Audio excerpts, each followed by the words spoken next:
Hello everyone, welcome back to this video series on data structures, and basically we were discussing about sorting. So let's move ahead with some more type of sorting algorithms like insertion sort. In our previous videos, we have studied about basic introduction to sorting algorithms, and we have seen the simplest type of sorting algorithm, which is called as bubble sort. Now we are moving ahead with something called insertion sort, and in this video we will discuss about the brief introduction about insertion sort. We will have a example of running about it. We will discuss a example based on insertion sort, and we will then see the algorithm of insertion sort with a dry running on a sample data set. And finally, we will end this video with the analysis of this type of sorting. So let's begin with the insertion sort. Suppose we have an array with n elements ranging from A1, A2, A3, and AN in memory. The insertion sort algorithm scans this array A from A1 to AN. To insert each element AK into its proper position in the previously sorted subarray A1, A2 up to AK. What do you mean by this AK? The last step, the third step, is that we have to scan the complete list, and we will take one element one time and we will search the appropriate position and we will insert that at the right position. You have used this type of sorting in your day-to-day life while you play a card. When you take the first card from the pack of cards, unsorted card, the pack of card is unsorted for you, and the card you pick is a sorted card now, right? So once you take this, when you pick a second card, the second card is compared with the first card, and either you place it on the right or on the left as per the number on the card, and now you have two cards sorted in your left hand. Now, when you pick a third card from the pack of unsorted cards, this third card is an unsorted number, and on the left hand, you have two sorted numbers. Now, you compare this one card with the two sorted cards, and you can either place it before the first card or after the second card or in between the first and second card. So now in this way you keep on sorting the different elements and you scan the complete pack of cards. Now this is the same algorithm which is used in that sorting of cards. Now let us see what are the passes that we need to follow in an insertion sort. The pass one considers the first element, that is A1, to be sorted by itself. That means I have already said once you pick one card from the pack of cards, then in that case that one card is trivially sorted for you, right? So it considers the pass one, the first element of the array is sorted for you. The second pass is when A2 is inserted either before or after A1, so that A1 and A2 are sorted. It is same as when I put the second card and I compare the second card with the first card, and now I can place this second card either before this first card or after this first card. And once I do this, my two cards, or on the other hand the two numbers A1 and A2, are sorted. The pass 3 will now take the third number from the unsorted list and compare it with the sublist, that is sorted list A1 and A2, and then we will decide whether this A3 will go before A1 or in between A1 and A2 or after A2, right? And once we do this, we have A1, A2 and A3 sorted, and we keep on doing this till pass n, and in pass n we will insert an into its proper place, say a1, a2 up to an minus 1, so that all the numbers from 1 to n are sorted, right? So we have to do n passes to completely sort the data using insertion sort. On the other hand, we have seen that we have to pass n minus 1 passes for a bubble sort algorithm, right? Now, let us work on an example to understand this workflow of passes using a sample data. Suppose an array A contains 8 elements as follows. The elements are shown on the screen. Now my work is to sort this data based on the workflow of insertion sort. So let's begin. First, when we take the A1 element, as per this previous workflow, I mean that this A1 is already sorted, right? The pass one is already sorted. So you can see that there are two colors on this particular slide. One is a brown color and other is yellow color. The yellow color represents the unsorted array and the brown color represents the sorted array. So one card or one number itself is sorted. So in pass 1, I assume that the first number is sorted. In pass 2, I have taken another number out of this complete unsorted array, that is 33. Now, what I will do, I will not compare this 33 with all the numbers in the list, right? I will just take this 33 out of the unsorted array and I will compare this 33 with the sorted sublist. That is only one item right now, but this list will increase. So I will compare 33 with 77.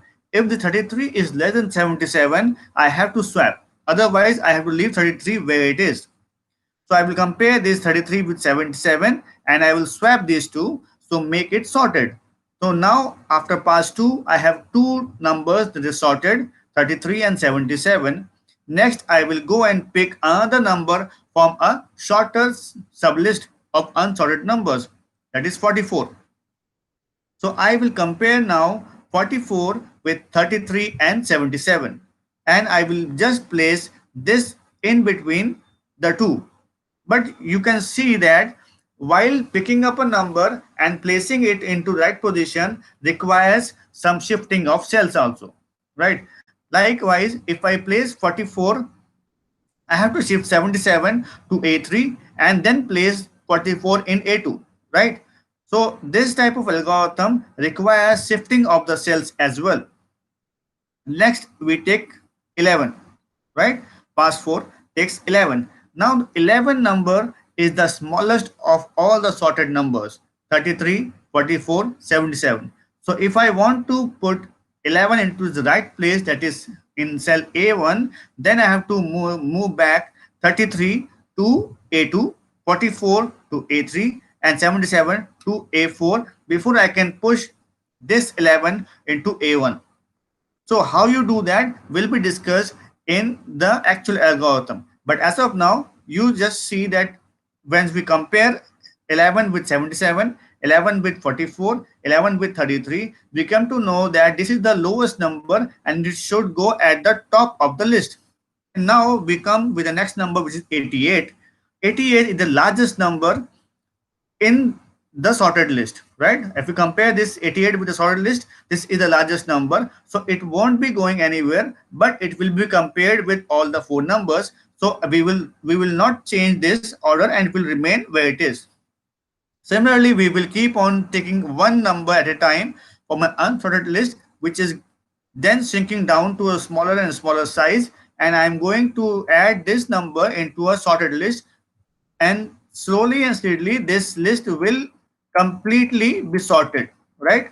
Now we see that we are having 8 elements and we require 8 passes to completely sort this particular list from 11 to 88, which confirms that if I have n numbers, I will require n passes to completely sort a list based on my insertion sort algorithm. Now let us see what is the algorithm, actually how this algorithm works.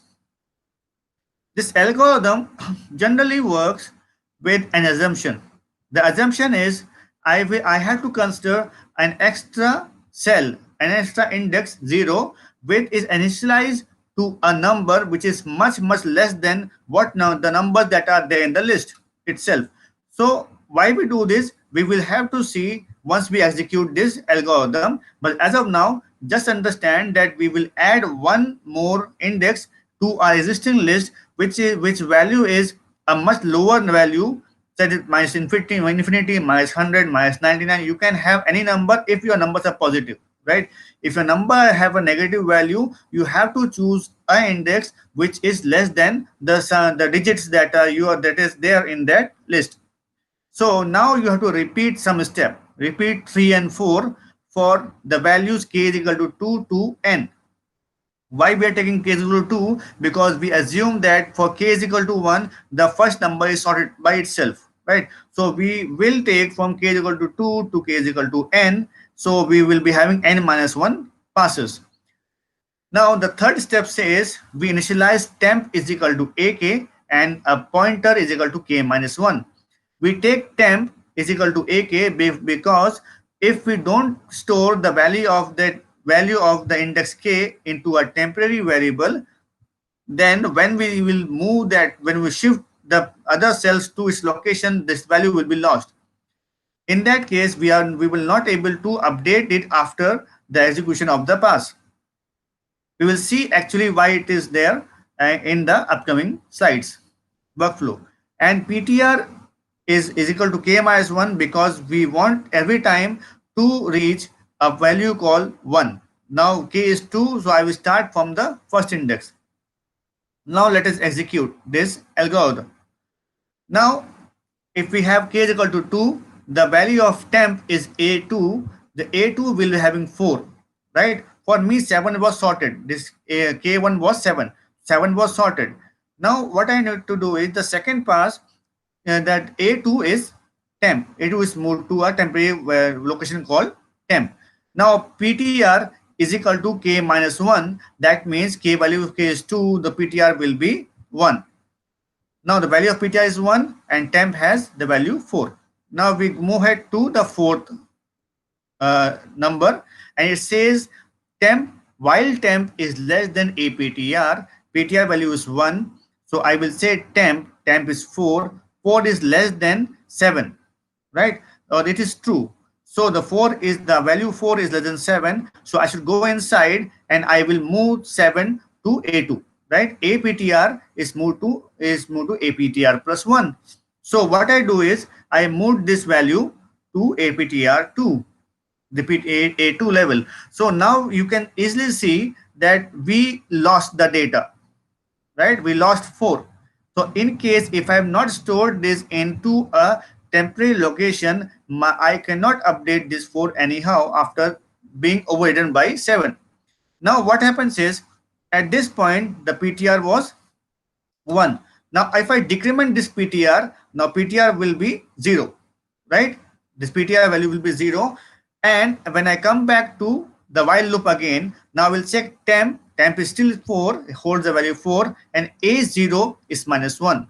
So 4 is less than minus 1. This condition now doesn't hold true. So I will go out of this loop and I will update this temp to ptr plus 1. That is 0 plus 1, 1. So in the first location, I will update 4, right? In this way, in the one pass, the k is equal to 2. The second pass, I have sorted 2 numbers, and when I come back to increment the value of k to 3. As you can see, these 2 numbers 4 and 7 are now sorted.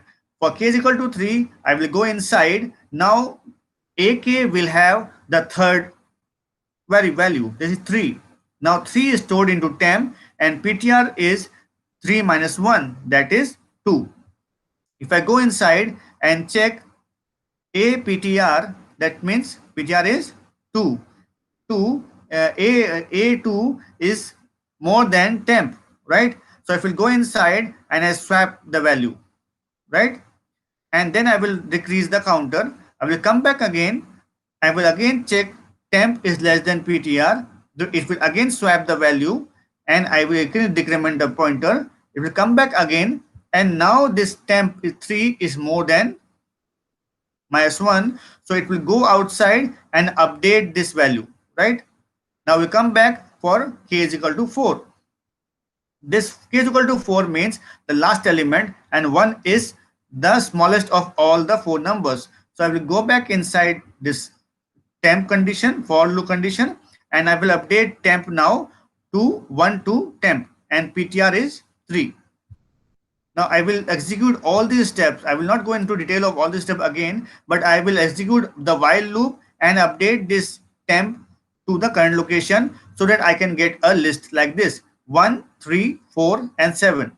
So at the end of this insertion sort, I will get one list that is sorted 1, 3, and 4, and 7. Hope you understand the workflow of this algorithm through this dry run. Now let us see the complexity of this algorithm. The complexity of this algorithm is the number fn of comparisons in the insertion sort can be easily computed.